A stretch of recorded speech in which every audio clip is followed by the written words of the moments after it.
As you can see, we're outside here, like most of you would be if you're going to do this kind of paint repair. Obviously, if you could have be in a paint booth, paint shop, out of the elements and things, that'd be best.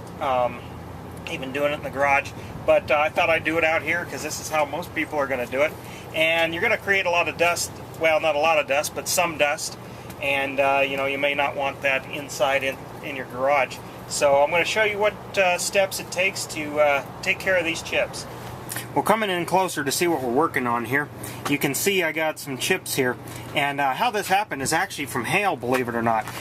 It didn't dent the hood or any other panel, but it must have hit at a right, good enough angle that it broke the paint and caused these chips you see here. And what you see here is I've already just brushed on a little bit of primer, because when this happened, I knew I wasn't going to get to this job.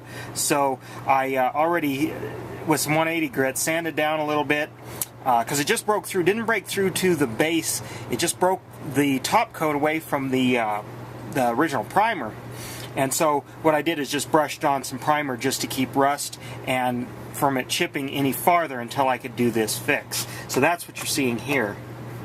Well, the next step we're going to do here is obviously we got to finish this. Now I got to take down this primer that I already put in there, and this is going to take the longest because you're going to need to use some type of sandpaper. And what I have rigged up here is I have this little bottle, and I put some sandpaper, some sticky back sandpaper on here, and I'm going to use this as kind of my sanding tool. I can spin it around, and, you know, putting it on the edge of a pencil, or you could use your finger, but then you might, what we're going to do is blend it out, because we're just going to kind of spot paint these a little bit later, but we got to get it finished so it's nice and smooth.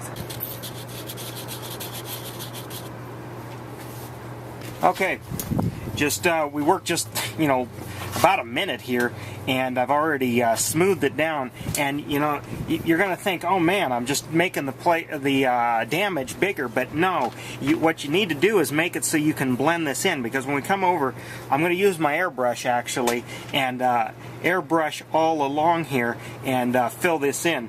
And what I'm using here, I started with some 180 when I first put this on, but I'm using some 400 right now, because really I'm just trying to make it, and you're just going to feel with your finger. And of course I can still, you can see, and I can still feel some roughness. So I got some more work, but this is what you're going to have to do on all of these. And then when we get back here, then we'll have to spray some primer in there, and then we can go ahead with our top coat. Okay, here we are back, and after, you know, 10-15 minutes of work on these, I got them feathered out, and you're probably looking at it like, oh geez, you're just making it worse. Well, no, we have to feather these in, and they're pretty smooth, but I can still feel that we got low spots where there is no brown paint, which is to be expected because this is in layers. But as you can see, in some places we're kind of down to the original primer, which that's okay.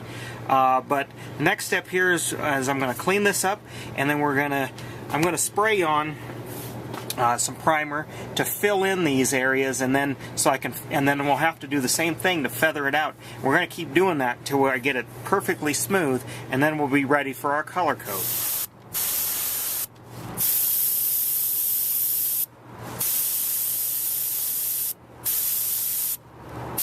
Well, you saw what we did here with the airbrush, and you can see a little bit of overspray here. That's why I masked off the area I was working in. But it might look like, oh geez, you're just making it worse. Well, no, because we're going to sand this down, and we want to feather these edges. So actually a lot of this overspray around here is going to diminish as we expose the factory coat underneath.